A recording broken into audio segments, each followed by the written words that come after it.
এই তো এখানে কিছু শুকনো বাজার আছে, 2 প্যাকেট হচ্ছে টোস্ট বিস্কুট আছে, চানাচুর, তারপর হচ্ছে বুটের ডাল আর হচ্ছে আটা। আসলে এই বাজারগুলো গতকাল রাত্রে নিয়ে আসছিল, তো সেগুলো আর তখন গোছানো হয়নি যেহেতু অনেকটা রাত হয়ে গেছিল। তো ওই জন্য সকালবেলা ঘুম থেকে উঠে সব কাজকর্ম সেরে নিয়ে ভাবলাম যে এখন এই বাজারগুলো গুছিয়ে নেই, আর কি রান্না বান্না করব সেটাও গুছিয়ে নেব। তো সকালবেলা হচ্ছে তেমন কিছু রান্না করিনি, আজকে হচ্ছে সোমবার, নিরামিষ খাবার দাবার। তো ওরা 2 ভাই বোন হচ্ছে ডাল পরোটা খেয়ে নিয়েছে। তো এদিকে আমি রান্নাবান্নার জন্য গুছিয়ে নিচ্ছি, আর অনেকটাই বেলা হয়ে গেছে। তো ভাবলাম যে আজকে নিরামিষ খাবার 3 রকমের ডাল এক জায়গায় করে রান্না করব, যাকে বলে কেওড়া ডাল। আর এই ধরনের ডালের মধ্যে যে কোনো সবজি দিলে কিন্তু খেতে বেশ ভালো লাগে। তো যেহেতু আজকে হচ্ছে টাটকা একদম লাউ আছে, তো লাউ দেবো, আর হচ্ছে উচ্ছে দিয়ে আলু দিয়ে ভাজি করব। তো সেগুলো গুছিয়ে নিচ্ছিলাম, এর মধ্যে হঠাৎ হচ্ছে আমার মা চলে আসলো। আর মা নিয়ে আসছে হচ্ছে এখানে কাঁঠালের রস, আর হচ্ছে নিয়ে আসছে তো কাঁঠাল তরকারি খাবার জন্য। যদি কালার হয়ে গেছে, হলুদ কালার হয়েছে, তারপরে মা বলছে যে খাও, খেতে অনেক ভালো লাগে। মা নাকি খেয়েছে বাসায়, ওই জন্য মা বাড়ি থেকে একদম চোচা ছিলে কেটে নিয়ে আসছে, ফ্রিজে রেখে দিয়েছিল। তো ভাবলাম যে ঠিক আছে, ডালের সাথে তাহলে একটু রসার মতো করি, খেতে ভালো লাগবে। আর এখানে হচ্ছে ছাতু নিয়ে আসছে, আসলে চাল ভাজি করে ছাতু করা হয়েছে, তো সেই ছাতুই মা নিয়ে আসছে। এটা আমি প্রতি বছর আমি নিজেই করি, কিন্তু এবার আমি করতে পারিনি। তো যাই হোক, মা করে নিয়ে আসছে। আসলে মা তো মা কখনোই কিন্তু ছেলে মেয়েদের রেখে কোনো কিছুই খেতে পারে না। তো যাই হোক, আমি এদিকে সব কিছু কেটে নিয়ে তাড়াতাড়ি করে হচ্ছে রান্না করতে চলে গেলাম, যেহেতু মাও আসছে।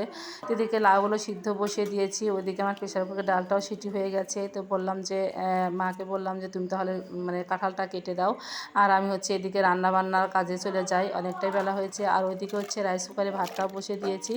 তো যাই হোক, লাউ সিদ্ধ হয়ে গেছে, এখন কিন্তু ডালটা একটু কাটা দিয়ে লাউয়ের যে জলটা ছিল সেই জল সহ ডালের মধ্যে দিয়ে দিলাম, তাহলে খেতে একটু বেশি ভালো লাগবে। আর লাউয়ের হচ্ছে যে একটা ভিটামিন, সেটা কিন্তু আর চলে গেল না। তো যাই হোক, এখানে আমি হচ্ছে এখন ভাবলাম যে আলু করলাটা ভাজি করে নেই, উচ্ছে করলা যাই হোক। তো সেটা অনেক সুন্দর করে একটু ভাজি করে নেব। আর করলাগুলো নষ্ট হয়ে যাচ্ছিলো, যেহেতু ফ্রিজে বেশ কিছুদিন আগে রাখা হয়েছিল, সেটা খাওয়া হয়েছে আর কিছুটা ছিল।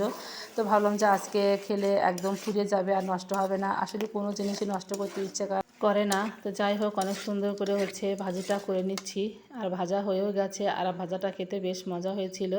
তো এদিকে হচ্ছে এখন ডালটা সম্বাদ দিয়ে দেবো। তো কড়াই তেল ছিল, আর একটু তেল দিয়ে দিলাম। তো এখন হচ্ছে শুকনো মরিচ তেজপাতা পুড়িয়ে তারপর হচ্ছে পাঁচফোড়ন দেবো, কারণ হচ্ছে কেওড়া ডালের মধ্যে কিন্তু পাঁচফোড়ন দিলেই বেশি ভালো লাগে। আমি তো পাঁচফোড়নই দেই, কে কীভাবে রান্না করো জানি না, অবশ্যই জানাবে কমেন্টে।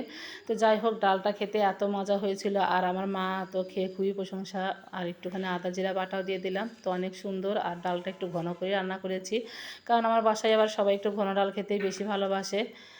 তো যাই হোক, ডালটা ভালো করে জাল দিয়ে নিয়ে তারপরে হচ্ছে ডালটা নামিয়ে নিয়েছি 2 গামলাতে, একদম রাত্রের মনে, সকাল বলতে দুপুরবেলা হচ্ছে রাত্রে। তো যাই হোক, এই তো ডালের কালারটা অনেক সুন্দর হয়েছে, এত সুন্দর কালার হয়েছে, সচরাচর কিন্তু ডালে এত সুন্দর কালার দেখা যায় না। তো যাই হোক, এখন হচ্ছে এই তো কাঁঠালের তরকারিটা করে নেব। তো প্রথমে জিরে আর শুকনো মরিচ ফোড়ন দেওয়ার পরে আলুগুলো একটু ভেজে নিচ্ছি। বরাবরই যে এরকম করে আমি রান্না করি, সবসময় আলুগুলো একটু ভেজেই নিই। তো এখন হচ্ছে কাঁঠালটা দিয়ে দিচ্ছি। তো কাঁঠালটা যদিও কালার হয়েছে, হলুদ কালার, তারপরেও খেতে অনেকটা ভালো লেগেছে।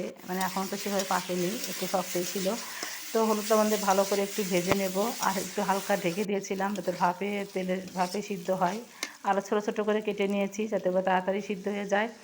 তো অনেকক্ষণ ভাজি করার পর একটু বাটা মশলা দিয়ে দিলাম, আদা জিরা, আর একটু হচ্ছে মরিচের গুঁড়া একটু কমই দিলাম, যেহেতু হচ্ছে কাঁঠাল একটু পাকা পাকা একটু মিষ্টি মিষ্টি লাগলেই বেশি ভালো লাগবে। তো যাই হোক, হচ্ছে অনেক সুন্দর করে কষিয়ে নিয়ে এখন একটু অল্প করে ঝোল দিয়ে ঢাকা দিয়ে দেবো। আর এই তরকারিটা দেখো কালার এসেছে, অসম, এত সুন্দর কালার এসেছে, আর খেতেও কিন্তু অনেক সুন্দর হয়েছিল। আর অনেক সুন্দর করে রান্না করেছি, ঝোলটা কম রেখেছি, একদম গায়ে কষা কষা ঝোল। তো যাই হোক, একটুখানি চিনিও দিয়ে দিয়েছিলাম স্বাদের জন্য, আর অনেকটাই স্বাদ হয়েছে আর কি, খুবই মজা হয়েছিল ডালের সাথে খেতে। তো যাই হোক, আজ করছি নিরামিষ খাবার দাবার, এই তো হচ্ছে রান্নাবান্না দুপুরের জন্য।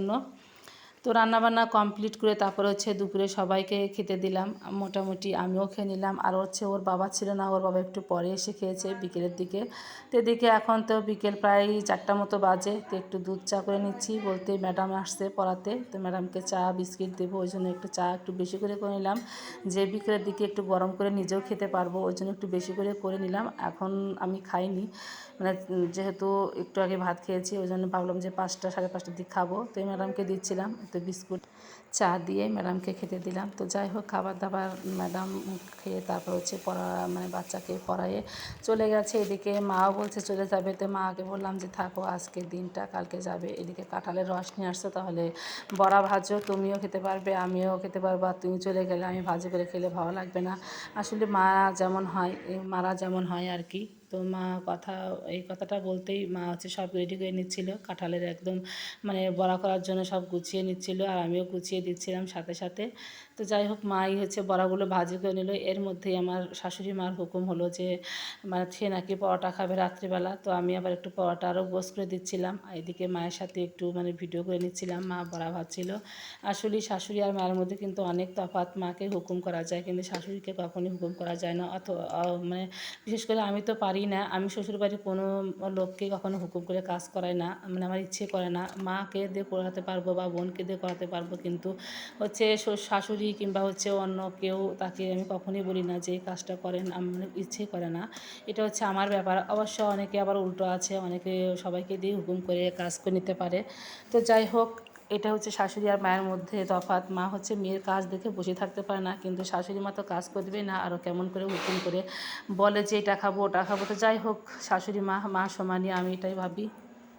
তো যাই হোক, হাতের কাছে যেহেতু সব কিছুই আছে, একটু করে দিলে তো মানে হাত দিয়ে করে দিলে তো আর ক্ষতি হবে না। তো যাই হোক, আমি সবসময় চেষ্টা করি তাদেরকে ঠিকঠাক সময় মতো ঠিকঠাক খাবার দিতে। এটাই আমার ভালো লাগে, যতই নিজের কষ্ট হোক না কেন। তো যাই হোক, আজকের মতো এখানেই বিদায় নিচ্ছি। অনেক কথা তোমাদের সাথে শেয়ার করলাম, আর ভিডিওটা ভালো লাগলে অবশ্যই লাইক কমেন্ট শেয়ার দিয়ে আমার পাশে থাকবে। তো দেখা হবে নেক্সট ব্লগে কালকে তোমাদের সাথে একটা নতুন ভিডিওতে। তো আজকের মতো এখানেই, সবাই ভালো থেকো, সুস্থ থেকো, টাটা বাই বাই।